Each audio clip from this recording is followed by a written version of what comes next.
Hoje a aula de hoje é sobre algumas propriedades da matriz de uma transformação linear. Primeiro a gente vai lembrar o que é a inversa de uma matriz. Dada uma matriz M por N, A, uma matriz X, N por N é dita inversa à direita de A se XA é identidade. E X é dita inversa à esquerda de A se AX é identidade. E x é inversa de A se ele for inversa de A à esquerda e à direita ao mesmo tempo. Quando isso acontece, o M tem que ser igual a N, ou seja, a matriz tem que ser quadrada, e o x é único. Ou seja, quando a inversa existe, ela é única. Vamos provar aqui. Então suponha que x e y são duas inversas de A. Então você começando com x é igual a identidade vezes x, mais a identidade é YA, porque y é uma inversa à esquerda de A. E aí você usa a associatividade, e isso é igual então a y vezes AX. E AX é a identidade porque x é inversa à direita de A.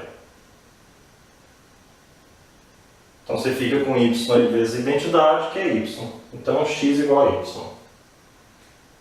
E quando essa inversa existe, a gente denota a inversa de A por A menos 1. Agora a gente relembra algumas propriedades das matrizes. Primeiro, a associatividade do produto, que a gente acabou de usar.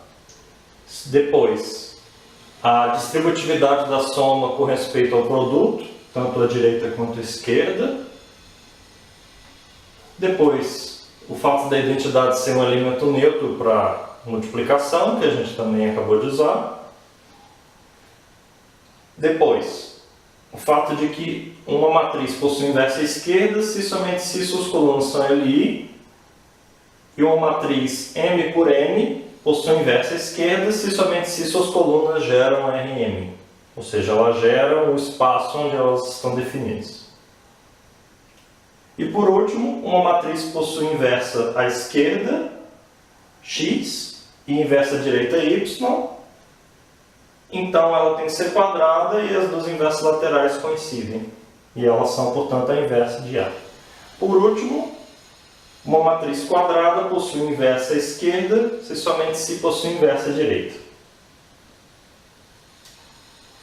Todas essas propriedades elas decorrem das propriedades equivalentes para transformações lineares e o uso do isomorfismo que existe entre as matrizes M por N e as transformações lineares de Rm para Rm. Agora vamos ver um resultado sobre matriz de mudança de base. Vamos ver como é que você monta essa matriz de mudança de base. Suponha que você tem duas bases de um mesmo espaço vetorial E, uma base V, com vetores V1, V2, Vn, uma base V' com vetores V1', V2', Vn'. A gente vai pensar como sendo V a base nova e V' a base velha. Agora você pega os vetores da base velha e escreve como combinação linear dos vetores da base nova. Isso é possível e só tem uma maneira de escrever porque ambas são bases. Cada vetor de E é escrito de maneira única como combinação linear dos Vn's, também como dos Vn', mas vamos pensar desse jeito. Agora, você pega essa combinação linear dos vetores Vj e os coeficientes que aparecerem aqui vão ser as colunas da matriz de mudança de base. Então você escreve os vetores da base velha na base nova e usa os coeficientes como colunas. Essa matriz que você formou é a matriz de mudança de base da base V' para a base V. E agora qualquer outro vetor U que você tenha, se ele estiver escrito na base velha, você multiplica essas coordenadas na base velha por essa matriz M, que você vai ter um vetor, o mesmo vetor com as coordenadas agora na base nova. Daqui a pouco a gente vai ver um exemplo concreto dessa construção. Agora, um resultado relacionado é qual é a conexão da matriz de uma transformação linear em dois pares diferentes de base. A matriz de uma transformação linear da base V' para a base W' pode ser obtida da matriz de A, da base V para a base W, do seguinte modo. Você multiplica a matriz de mudança de base de V' para V, vezes a matriz de A de V para W, vezes a matriz da mudança de base de W para W'. Uma maneira fácil de lembrar é como você tivesse cortado o V com V e o W com W. Então você chega na matriz de A da base V' para W'. Para provar, a gente começa daqui e usa que a matriz do produto de transformações lineares é o produto das matrizes das transformações lineares, nas bases corretas. Então você considera esse primeiro par, você está multiplicando duas matrizes de transformação linear. Então isso aqui é a matriz da transformação linear produto. Como eu fui da base V para W e depois de W para W', no total eu fui de V para W'. Então esse primeiro pedaço é a matriz de identidade vezes A da V para W'. Agora a gente usa o mesmo resultado de novo. Eu cheguei então na matriz de identidade vezes A vezes identidade. E foi de V' para W' porque eu fui de V' para V e depois de V para W'. Então vai dar a matriz de A de V' para W'. E isso termina a prova da proposição. Agora vamos ver um exemplo concreto do que a gente acabou de ver sobre a matriz de mudança de base.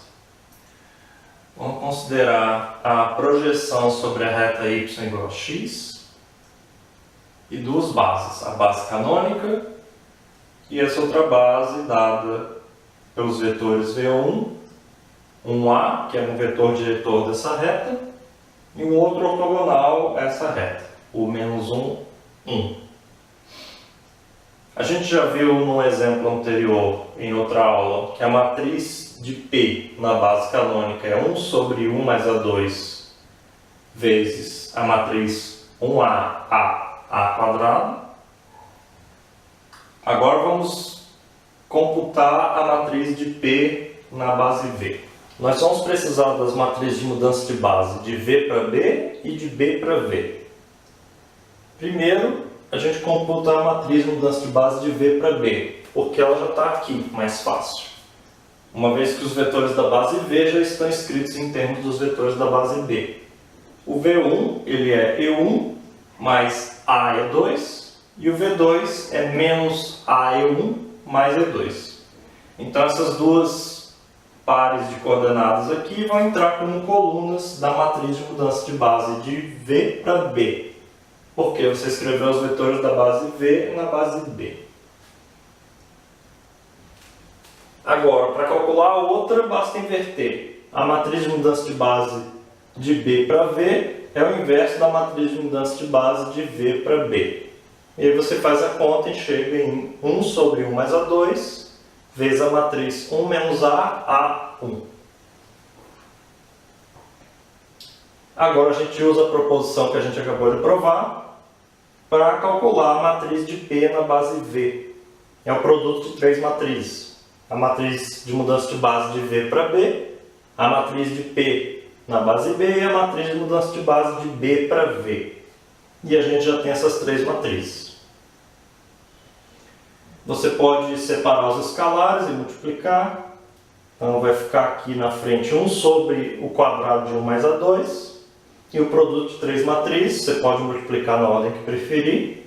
Eu multipliquei aqui as duas últimas, usando o produto de matriz usual, vai ficar 1 mais A2, A mais A3, 0, 0. E isso, quando multiplicado por 1 menos A, A1, vai cortar quase tudo. Só vai ficar a primeira coordenada não nula.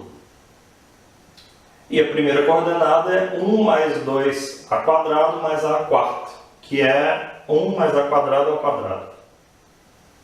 Portanto, essa matriz de P na base V é 1, 0, 0, 0. Ou seja, P de V1 é V1 e P de V2 é 0. E isso bate com a nossa ideia geométrica, porque P é a projeção sobre a reta que tem o V1 como vetor diretor. Então, P de V1 é V1 E P de V2 é zero, porque V2 não faz sombra aqui na reta y igual a x. Agora vamos tratar de posto de transformação linear em matriz. O posto de uma transformação linear é definido como a dimensão da sua imagem. E para o posto de uma matriz a gente tem duas definições. A gente pode definir pelas linhas ou pelas colunas. Então a gente chama de espaço linha o espaço gerado pelas linhas e espaço coluna o espaço gerado pelas colunas. O posto linha vai ser a dimensão do espaço linha e o posto coluna a dimensão do espaço coluna. Aqui temos exemplo de uma matriz 2×2, em que o espaço linha gerado pelas linhas 1, 3 e 2, 6, mais a segunda linha múltipla da primeira. Então o espaço linha tem dimensão 1 e é gerado pelo vetor 1, 3. Enquanto que o espaço coluna é gerado pelos vetores 1, 2 e 3, 6, e a segunda coluna também é múltipla da primeira, então o espaço coluna também tem dimensão 1, mas é gerado pelo vetor 1, 2. Então o espaço coluna aqui é diferente do espaço linha, mas eles têm a mesma dimensão 1. Então o posto coluna é igual ao posto linha igual a 1 nesse exemplo. Nesse exemplo 3×3, a terceira linha é a soma das outras duas. Então o espaço linha é gerado pela primeira e segunda linhas. Portanto, o posto linha é 2. Agora, com um pouco mais de trabalho, você verifica que a terceira coluna é a combinação linear das colunas 1 e 2. Especificamente, a coluna 3 é 2 vezes a coluna 1 menos 5 vezes a coluna 2. E, portanto, o espaço coluna é gerado também por dois vetores, pelas duas primeiras colunas. E o posto coluna, mais uma vez, coincide com o posto linha. E aqui, nesse caso, é 2. A gente vai ver agora uma proposição que mostra que isso não é uma coincidência. Na verdade, o posto linha e o posto coluna sempre são iguais. A prova desse teorema é tecnicamente um pouco complicada, então vamos tentar fazer com calma. A gente quer provar que o posto segundo linhas é igual ao posto segundo colunas. Então, primeiro a gente escreve a matriz com seus coeficientes A e J. A gente vai chamar de UI as linhas. Então, a gente tem de U1 até o M e VJ as colunas. A gente tem de V1 até Vn. Chama de P o posto coluna e W1, WP uma base do espaço coluna de A. A estratégia é mostrar que o posto linha é menor ou igual a P. Vamos ver como faz isso. Como isso aqui é uma base do posto coluna, qualquer vetor coluna é escrito como combinação linear desses Ws, de maneira única. Então, essa é a primeira coisa que a gente faz, escrever os vetores coluna como combinação linear dos W. Aqui está escrito do VJ como combinação linear dos WK. A próxima etapa é dar um nome para a coordenada dos W. Põe um índice a mais indicando qual é a entrada. Agora a gente olha para a coordenada I dessa igualdade estrela. Essa igualdade estrela é uma igualdade de vetores. Então a gente pode olhar para a coordenada I de cada um dos dois lados. O vetor VJ é essa coluna. Então a entrada I dele é o AJ. Está aqui, AJ. Agora você olha para a entrada I do lado da direita. O C1J é um número real. O W1 é um vetor. Então você olha para a entrada I. Vai ser o WI1. É o que está aqui. E você vai fazendo as mesmas coisas com todos até o último, que vai ser WIP. Então você tem essa igualdade de duas estrelas. Muito bem. Agora a gente vai olhar para essa igualdade de duas estrelas e vai variar o J. Isso na matriz A corresponde a você andar aqui ao longo da linha, ao invés de andar ao longo da coluna. Então, andando ao longo da linha, você vai identificar aqui, do lado da esquerda, o I. Esse cara. E do lado da direita, quando você variar o j, quem vai variar são os coeficientes c e j. Então, quando o cj variar, c e j variar, você pode formar um vetor zk.